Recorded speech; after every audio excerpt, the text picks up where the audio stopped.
Yep, that's a blowout. Shut up, Christ.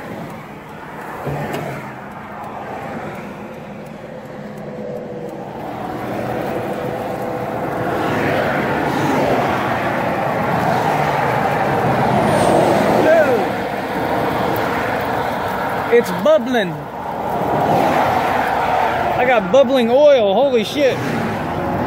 It's bubbling.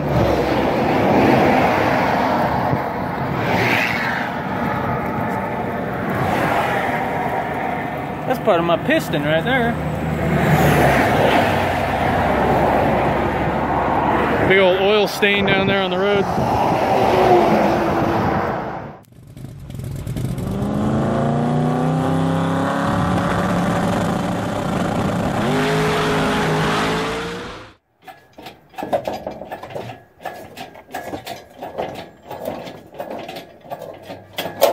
You know, as awesome as I am, even I can't fix that with duct tape. That's part of the cylinder wall, part of the piston, part of the block, all three taken out. And if you look right here, you can see a crack. So, that sure as hell ain't gonna get fixed, but it can be replaced with this.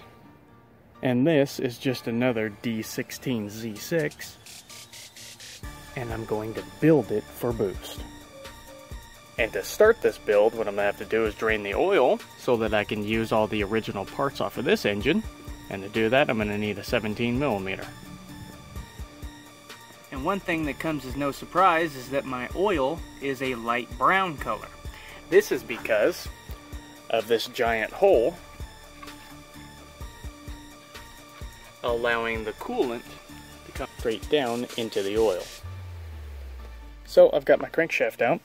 I'm going to go over and see if it has any damages here in a second, but like I said in my previous video, those pistons aren't going to be able to, those little connecting rods aren't going to be able to support any torque at all.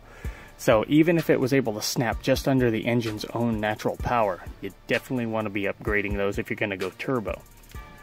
So why did it fail? Well, started hearing a slight knock, and then the next thing I know, bang! And what it appears to be is that the connecting rod snapped off and then blew out the side of the cylinder wall, took out part of the cylinder wall here and took out the block with it.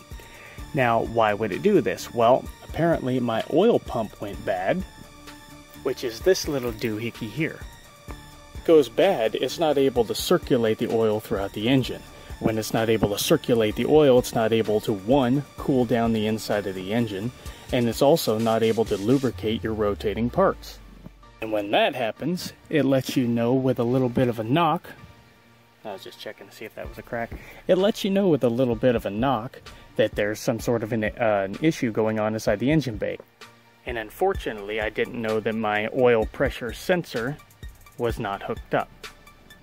Had it been hooked up and it had informed me on the dashboard that there was an issue with say a check engine light, then I would have known that there was some sort of a problem possibly going on inside the engine or another electrical issue or what have you, and then I would have been able to diagnose and try to fix. But since that didn't happen, what happened was the oil pump shut down, the oil was not able to circulate throughout the engine, it wasn't able to get into the bearings here, and what happened was it suddenly just grabbed onto the crankshaft. There was too much torque for the connecting rod to handle. It snapped in half, shot out the side of the block because the rotating assembly was still coming around. And there you have it, a scrapped engine block. And you can see what I'm talking about right here. This is all burned and dry. And that sucker just suddenly grabbed onto there and doesn't want to come off. That's the connecting rod. This is where the connecting rod of the piston goes. This is the cap here.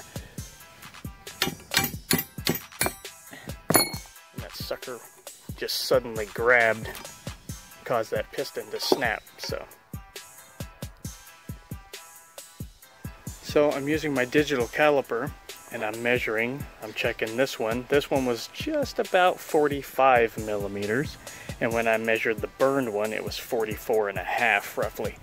So even after I clean that up with some emery cloth, it's still going to be just a little bit more, so I'll probably have to get an oversized bearing for this one. So here's your prime example of good versus bad. Good turns. And turns easily, I might add. Bad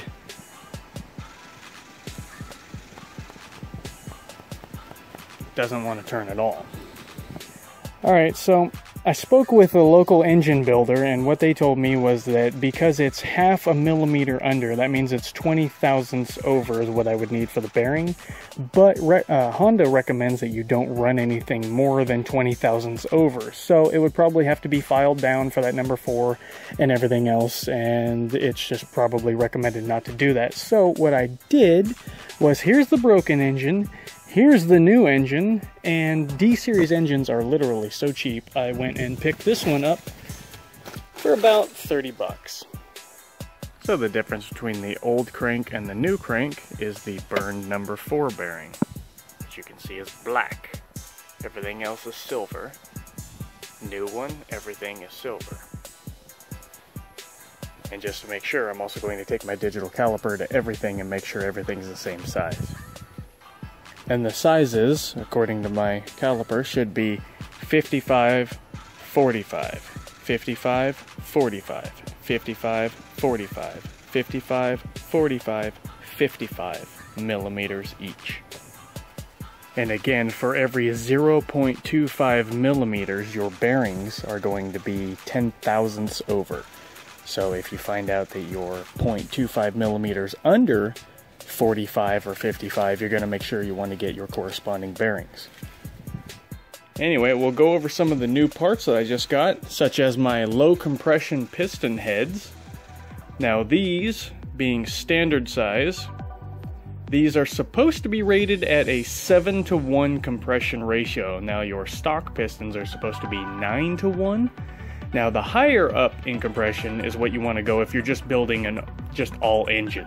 Now you notice I didn't say all motor. If you're just going to go with naturally aspirated, no turbo, no nitrous, none of that, you want to go with high compression. But if you're going turbo build, which is what I'm going with, then you want low compression. You need the expansion room inside the cylinder so that the turbo pressure doesn't explode your block. And the other part that I got is supposedly a 10-pound chromoly flywheel with a racing 6-spline clutch disc. Now I'm actually going to test that out and see how much it weighs by comparison to the stock flywheel. How we're going to be testing this is with my digital bathroom scale. There's the stock flywheel. Here's the chromoly, allegedly.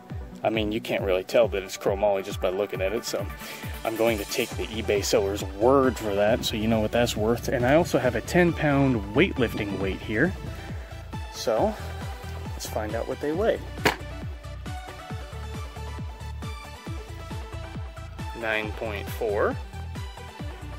And that weightlifting weight will be our control.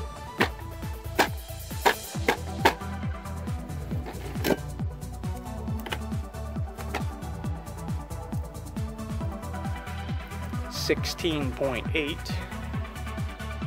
And the allegedly chromoly lightweight racing flywheel. Ooh, 8 pounds. Nice.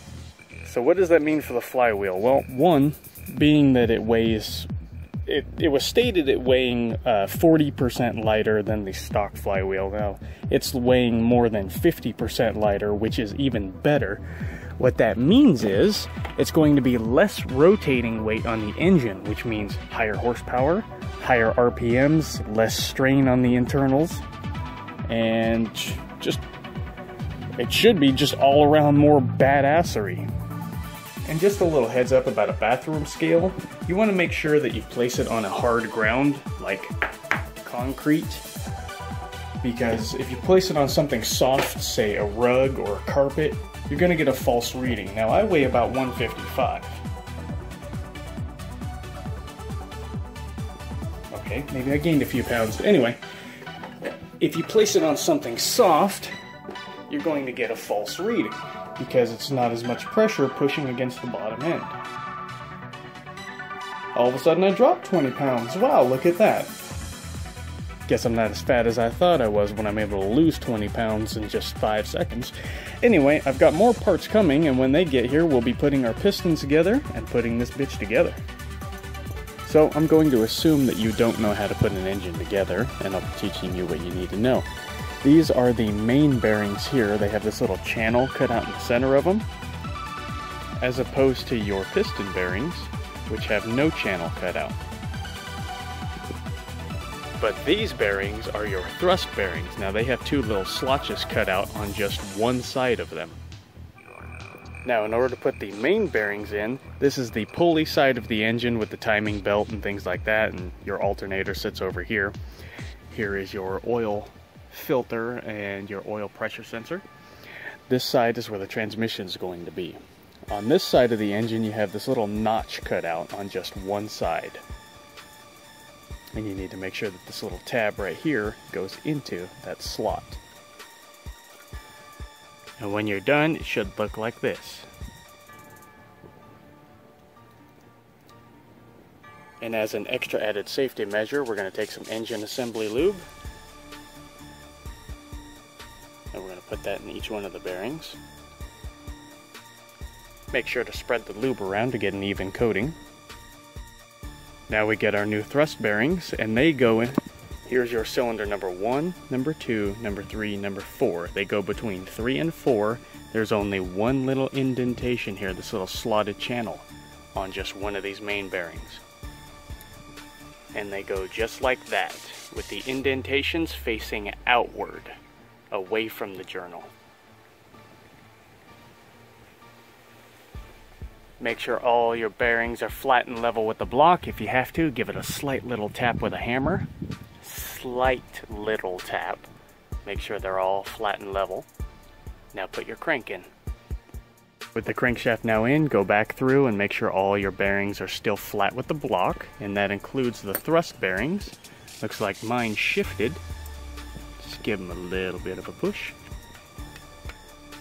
Everything looks good. Rotates, nothing's binding up. Now what we're going to do, because this was our pre-fitment test, we're going to be running each beam connecting rods, so we're going to have to notch the block and that little oil journal right here, this little galley thing.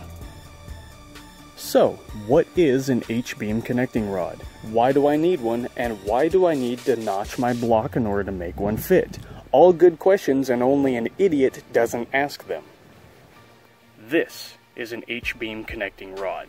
It gets its name because the design of it actually is like an H. You can actually see the little channels that are built into it. So it actually does kind of form an H. Why do you need it? Well, it's pretty self-evident, isn't it? This is your standard, your stock little piston compared to an H-beam. Way stronger. From an engineering standpoint, this will be able to withstand stresses both left and right and forward and back and up and down. Way better than this ever could have. So why do I need to notch my block? I didn't have to notch it with the stock pistons. Well, that's because the stock pistons and the stock block were all designed to go together. This connecting rod, when you line them up next to each other, the connecting rod actually sticks out just a little bit more than the nut on the stock piston. So as this piston's going around, it's going to be hitting things that weren't normally in the way of the stock piston. Now, I've done some forum hopping, and different people say different things. Some people have claimed that they didn't have to notch their block at all. Some people have claimed that they did have to notch it. But judging by the size difference between my connecting rod and the old connecting rod, I shouldn't have to notch this thing any more than 1/4 of an inch in any spot. But in order to test that, I'm going to come up through each one of the cylinders, and I'm going to attach it to the crankshaft. Just finger tight for now will do. So now I'm going to rotate the crankshaft. I'm going to make sure that it doesn't hit down there, which it looks like it is hitting. So I just might have to notch it. Now this is where you take your paint pen and you mark right where the connecting rod is making contact with the cylinder wall, so that you know where to take your grinder to make your notch. And then do it again on this side. Now there's probably more efficient ways to do this, but you can see the obvious size difference between the H-beam connecting rod underneath and the stock connecting rod on top. So you can see there's about roughly a quarter of an inch difference. So I'm assuming that I'm going to have to take a quarter of an inch out of this thing. So I've measured everywhere I need to notch, marked it with my paint pen, but if you remember the old adage, measure twice, cut once, we're going to throw the crank back in there and we're going to assemble the piston so that we can make sure whether or not we need to notch. 100% positively know for certain. Because cutting chunks off of your engine block is not a subject you should be taking lightly, especially when it's an aluminum engine block. So now we're going to need our piston head, the pin, and the connecting rod. Now this is where a shop press comes into play. If you don't have one, either get one or find a friend that has one, because I would not try to use a hammer to press this pin into the piston. Now if you're going to be pressing your pin in, you want to make sure that you do not let the head of the piston, the actual round part here, don't let that touch the metal. You want to use this little circular pin section here and make sure that is the only part that's touching anything when you're pressing down. However, something that does have me concerned is the fact that my pin just slid right in with just finger pressure. Now you're supposed to press those in with a press. Mine just slid right in and out with just a finger. So I'm pretty damn sure that's bad. I'm going to look into that right now. I mean, it's kind of one of those duh kind of a things, because that pin is pressed in there. That one won't come out. And that's a stock piston, so as far as I know, it has to be pressed in there. The fact that it's loose tells me that it's going to be able to move back and forth as that piston's going up and down. So that could become a problem. That could become a big problem. So I need to find out what the hell the deal is. I might have to be sending my piston heads back. So after speaking with a friend of mine that's an engine builder, he says that there should be some way, some little, like a C-clip or something, to be able to connect onto these to make those stay in place, because these are supposed to be a floating pin or a floating head or something like that.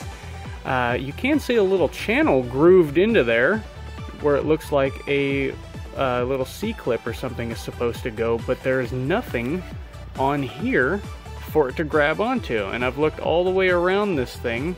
There's not even a little notch there, because I was looking at these little holes down here on the bottom thinking that maybe you push a little pin in there or something and it holds them in place, but it's just smooth all the way around. So, man, is that just atypical of these eBay companies or what? I mean, there are no instructions.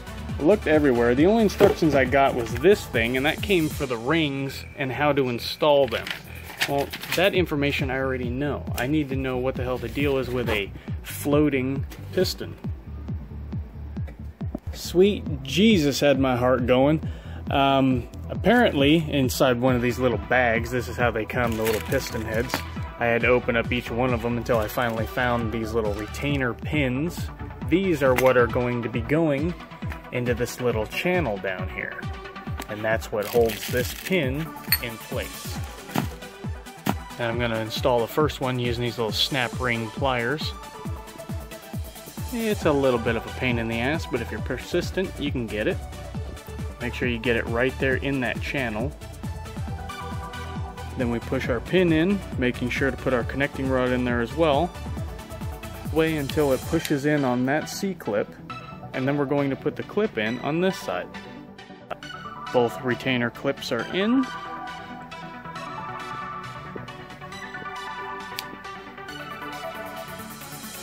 And everything's looking good. Now I just got to repeat the process for 4 more pistons. Oh goody.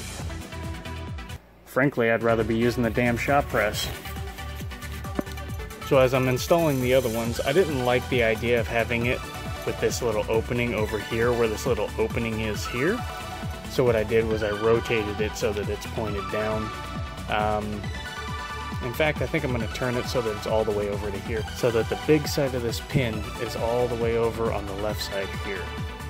Now, it's not to say that the forces of the piston, as it's all rotating around inside the engine, isn't eventually going to start working this thing so that it starts to rotate around eventually. But at least this way I'll have the peace of mind of knowing that the weakest point is over here on the strongest point of the piston, and the strongest point of the clip is over here on the weakest point of the piston. All done, looking nice and neat. I think these pistons are definitely better if you're the type of person that doesn't have a shop press. I'm used to working with stock pistons, not aftermarket ones, so I've got a shop press and I'm used to actually pressing the pistons together. So this definitely, all you need is this to put your pistons together for an aftermarket with some H-beam rods and low compression heads and all that stuff. So definitely a good buy if you're not very tech savvy or not mechanically inclined or whatever the saying is. Anyway, I'm going to take the cap off and I'm going to test fit it into the cylinder without the rings so that I can check and see if I am going to have to notch the block. Make sure before you put that piston in, you put a little bit of oil on the cylinder wall so that it slides in and out easier. It was a very tight fit when I put that thing in there. I'm not going to tighten these down, not the spec or anything, just finger tight, and as you can see they are still loose. I don't have the bearings in here yet, so nothing should be tight, nothing should be grabbing. There should be just a little bit of space in between the crankshaft and the connecting rod, so you should be able to move it up and down just a little bit. So, if we don't hear any noises, that means I don't have to notch.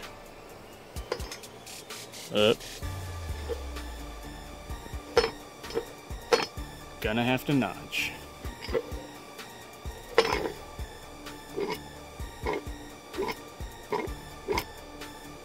Yep. So now it's just a matter of notching the block. Now there's a couple of different ways you can do it. One, 4.5 inch angle grinder. I would recommend that if your disc is going to spin this way, you're going to want to start cutting on this side of the block first. That way you can cut and have all your shrapnel, all your debris and sparks and everything come shooting up this way instead of going down into the cylinder. That'll also make sure that you don't have any burrs that are pointing into the cylinder. But if you can't get a 4.5 inch angle grinder to fit in there, they do make drill bits for a big old drill down there that have cutting teeth on the ends of them. It's essentially like this, but instead of having a fluted end here with your cutting tip, it has little cutting teeth on the side here.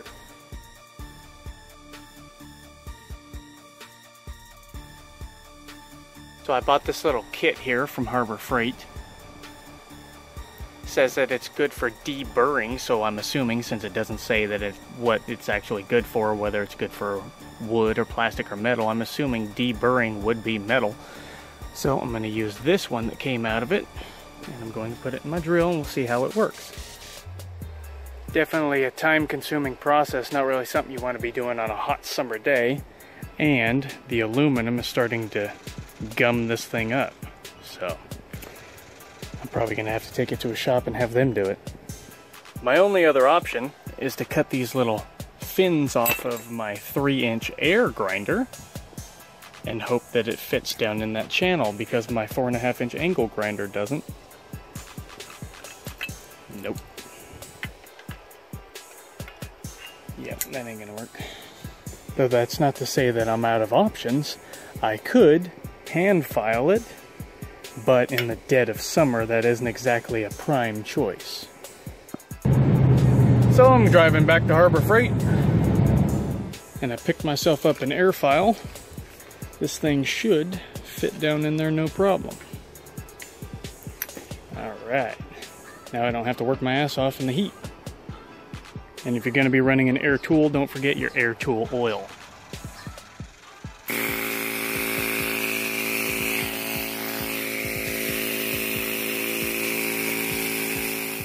Honestly, I think I was getting better results with the drill.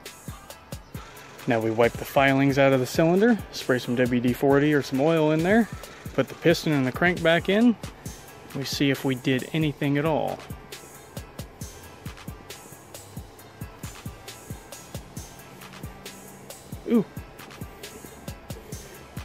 Ooh, no noise.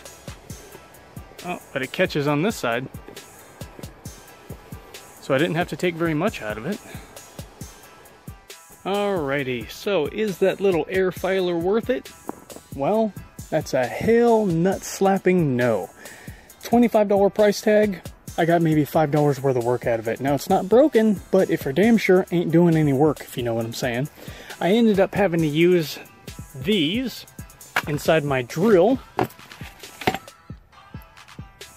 and that pretty much did the lion's share of the work, and then I had to whip out the old hand files to finish it up. Each one of the cylinders is notched. Oh god, okay, so I guess the only one I did right was this one side over here on this one piston. So I gotta refile all the other ones. Alright, I just hand filed on it a little bit longer. Let's see what that did.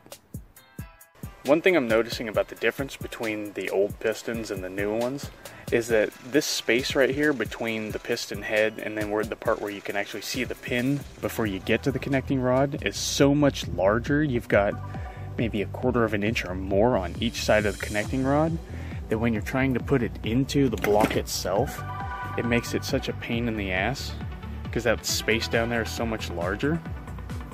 So that sometimes when you're trying to pull the piston up through the sleeve, it'll get caught up on the crankshaft and you'll have to slide the pin section down over so that you can clear it and bring it up through here.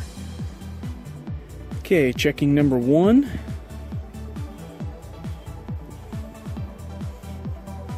Nice. No clinging sound. Now unbolt it, put it in number 2, then number 3, and then number 4. And hopefully I'll be all done. We'll have to do any more hand filing. Nice. Cylinder number 3.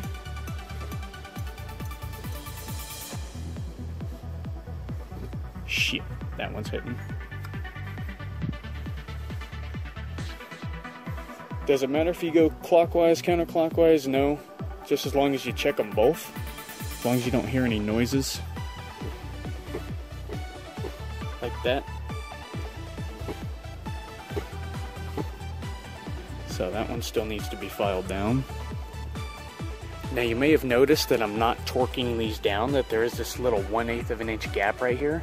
That's because the connecting rod cap actually has some pins around the outside, little sleeves, that when you torque them down, they fit straight down into the connecting rod.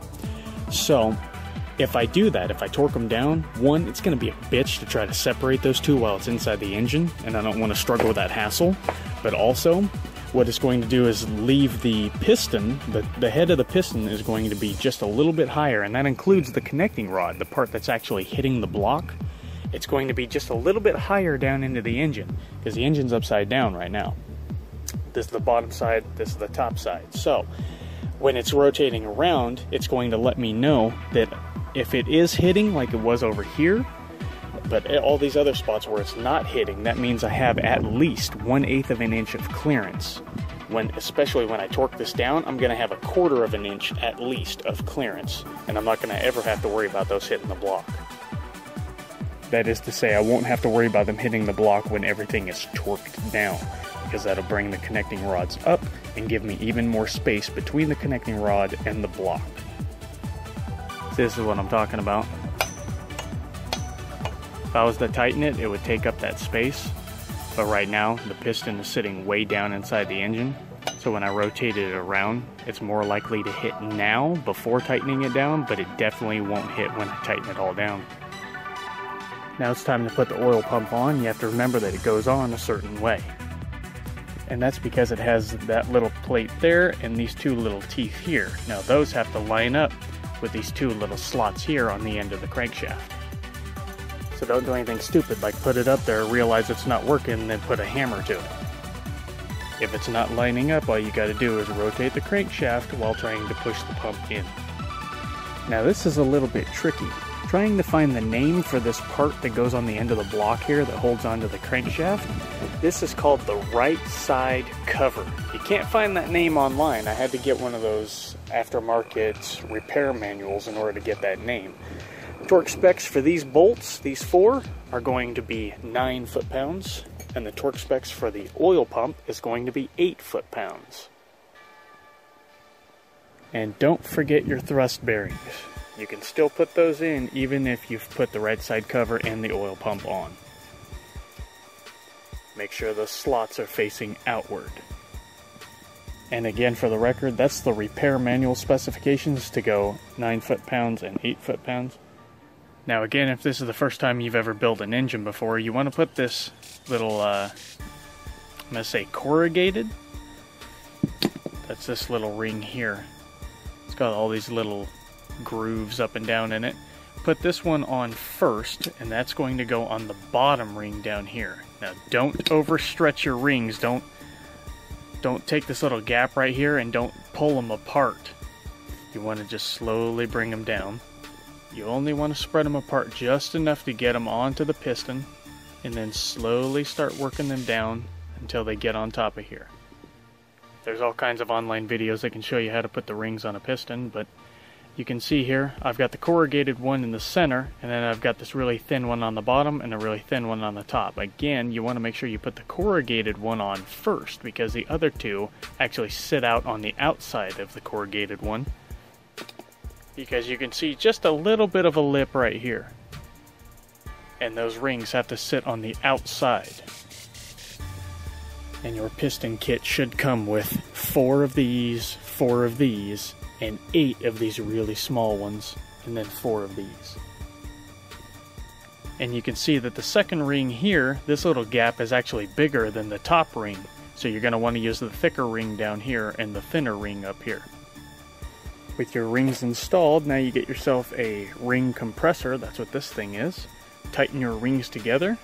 Make sure the arrow on top of your engine is facing toward the front of the engine. That's going to be the oil pump side, because the rear side, where the transmission bolts up, is considered the rear of the engine. And if done correctly, you should have minimal resistance pushing your piston in. So now just make sure that your connecting rods are torqued to 23 foot-pounds. I went to 25 on every one of mine, and I also thread locked them just to be safe. You want to make sure that your pistons are all facing the same direction as well, with that little arrow or other indicator that's on top of the piston. Now I got the oil galley up here, and I used a rubber mallet to pound it down so that it's flush with the block. It is not bolted in or anything, and it doesn't have the bearings in yet. But it does look like it's just barely going to clear.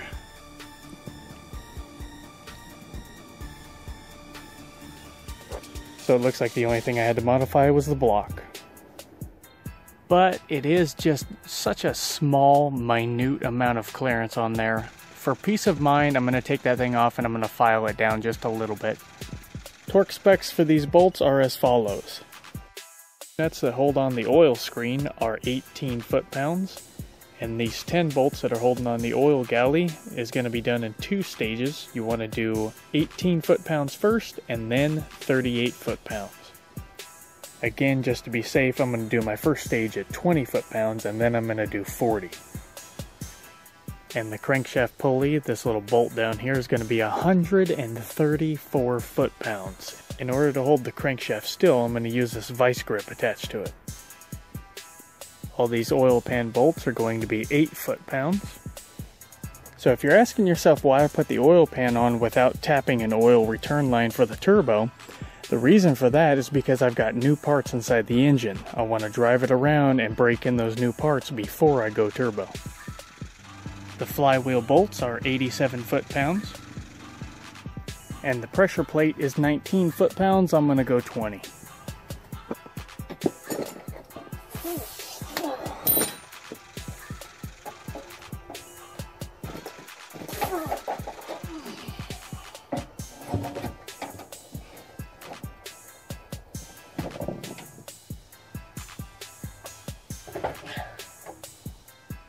Alright, now I'll get this thing all finished up and we'll see you again in the second video.